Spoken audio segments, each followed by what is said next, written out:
Paano ba? Paano sabihin sa babae na gusto mo siya? 8 tips. Shoutout to Mark Lester Pabustan, Lilibeth Batoctoy, Vicky Talplacido from Makati, and Devina Felipe. For topic requests and shoutout requests, please like this video, subscribe, and leave a comment down below. And follow our Facebook page, facebook.com/paanoba-channel. Let's start the video. Tip number 1. Clear your mind. Bago ka umamin ng tuluyan sa kanya, isipin mo muna kung ano ang kailangan mo sa kanya at ano ang gusto mo pag-amin mo. Malinaw ba sa'yo ang goal mo pagkaraan mong umamin? Anong plano mo sa kanya? Handa ka na bang magkaroon ng relasyon o ng girlfriend? O di kaya ay gusto mo lang sabihin na crush mo siya? Importanteng malinaw ito sa isipan mo bago ka pa umamin sa babaeng ito. Kung may plano ka namang ligawan siya pagkaraan mong umamin na gusto mo siya, magiging madali na para sa'yo ang magdesisyon kung aamin ka ba o hindi. Isipin mo munang mabuti bago ka umamin. Siguraduhin mo muna sa sarili mo ng makailang ulit kung sigurado ka ba sa nararamdaman mo bago mo siya gambalain. Kasi baka makasakit ka lang ng ibang tao at karmahin ka lang paglaon ng panahon. Kaya tip number 1, clear your mind at alamin talaga ano ba ang balak mo. Kaya mo bang panindigan ang pag-aamin mo kung may gusto rin siya sa'yo? Tip number 2, ihanda mo ang sarili mo. Bago ka umamin, kinakailangan ay handa ka muna. Bago ka magtapat ng nararamdaman mo, kinakailangan mong mag-ipon ng maraming lakas ng loob. Dahil wala namang kasiguraduhan kung gugustuhin ka niya pabalik o kung ire-reject ka niya. Dapat handa ang kalooban mo kung anuman ang mangyari. Ika nga, expect the unexpected. Huwag kang masyadong umasa upang hindi ka masyadong masaktan. Kinakailangan ay planado mo ang sasabihin mo sa kung anuman ang magiging desisyon niya. Tip number 2, ihanda mo ang sarili mo sa posibleng maging sagot niya. Posibleng hindi siya umimik, hindi siya kumibo, o di kaya ay magpatawa lang ito. Hindi mo alam kung ano ang magiging reaksyon niya, kaya ihanda mo ang sarili mo. Tip number 3, provide options. Kung ikaw ay aamin sa matalik mong kaibigan, magiging crucial para sa iyo na umamin at ipagtapat sa kanya ang nararamdaman mo. Hindi magiging madali para sa iyo ito at para na rin sa kanya dahil kailangan mong ikonsidera ang inyong pagkakaibigan. Maaring masira ang iniingatan ninyong friendship. Isinasaalang-alang mo ito. Pag-isipan mong mabuti ito dahil hindi lang naman ikaw ang masasaktan kung sakaling hindi mag-work ang pag-amin mo. Magbigay ka sa kanya ng option kung sakaling aamin ka man. Linawin mo sa kanya kung ano nga ba ang intensyon mo. Sabihin mong umamin ka lang, ngunit hindi mo naman ine-expect na magiging kayo o matatanggap ka niya agad-agad. Tip number 3, provide options. Pwede mong sabihin, labas lang muna kayo bilang friends, magkakilanlan muna kayo, o mag-date kayo, subukan nyo lang. Bigyan ka lang yan ng tsansa, and take it from there. Tip number 4, maging direct to the point ka. Kung ikaw ay aamin, siguraduhin mo na magiging simple lamang ito. Wala nang ano-ano pang mabulaklak na salita o pambobola. Maging direct to the point ka. Sabihin mo ang totoong nararamdaman mo. Maging sincero ka sa kung ano ang gusto mong sabihin sa kanya.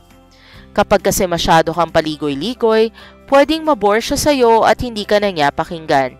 Make it short and simple. Ika nga. At the same time, para hindi siya malito, alam niya talaga na umaamin ka na may gusto siya sa'yo o may gusto ka sa kanya.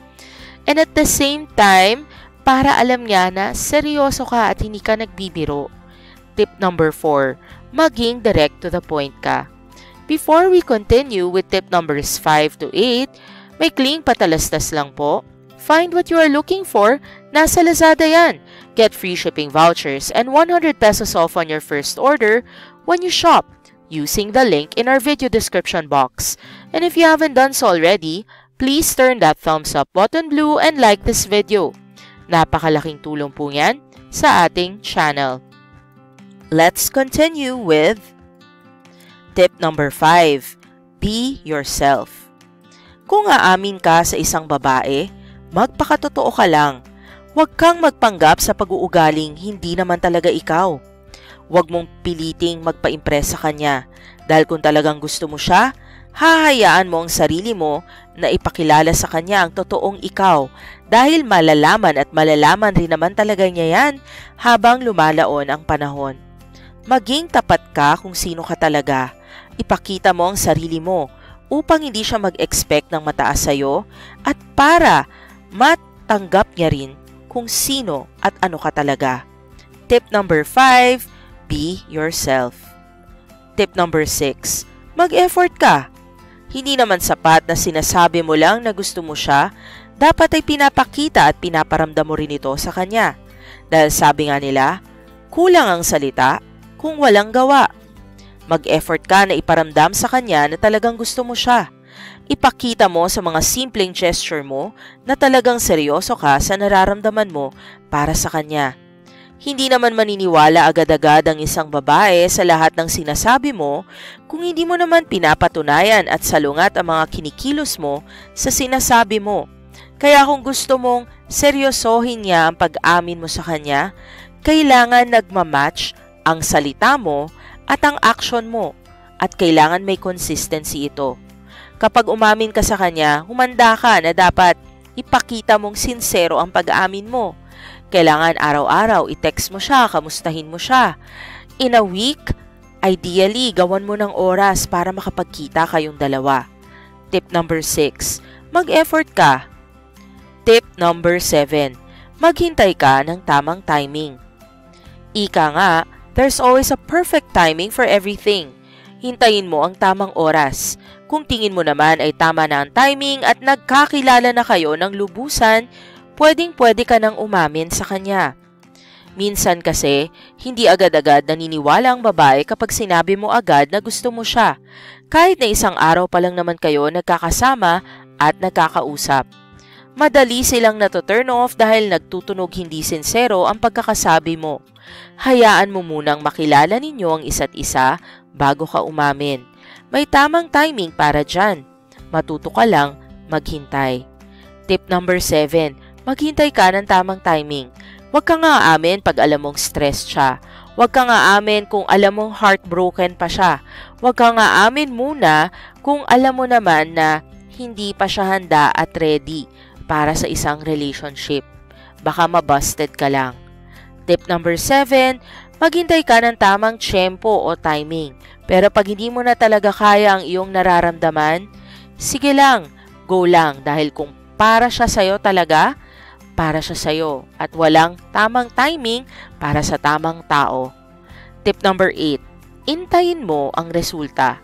Kapag umamin ka, makipagkaibigan mo man ang taong gusto mo o hindi, hintayin mo ang resulta. O nga't maging handa ka pero dapat ay bukas ka rin kung ano man ang mangyayari. Kasi baka sabihin niya sa'yo na kailangan niya munang pag-isipan ang sinabi mo. Kung i-reject ka man niya, kausapin mo siya ng maayos upang mabilis kang makamove on sa kanya at matanggap mo na hindi talaga kayo para sa isa't isa. At kung sakaling gusto ka rin pala niya pabalik, mag-effort ka na ligawan siya. Iparamdam mo sa kanya na worth it ka. Hindi mo sasayangin ang pagkakataon na ibinigay niya sa'yo. Tip number 8, intayin mo ang resulta. Maraming salamat sa pagnood. For topic requests, video requests, and shoutout requests, please like this video, subscribe, and leave a comment down below. Maraming salamat and see you in our future videos.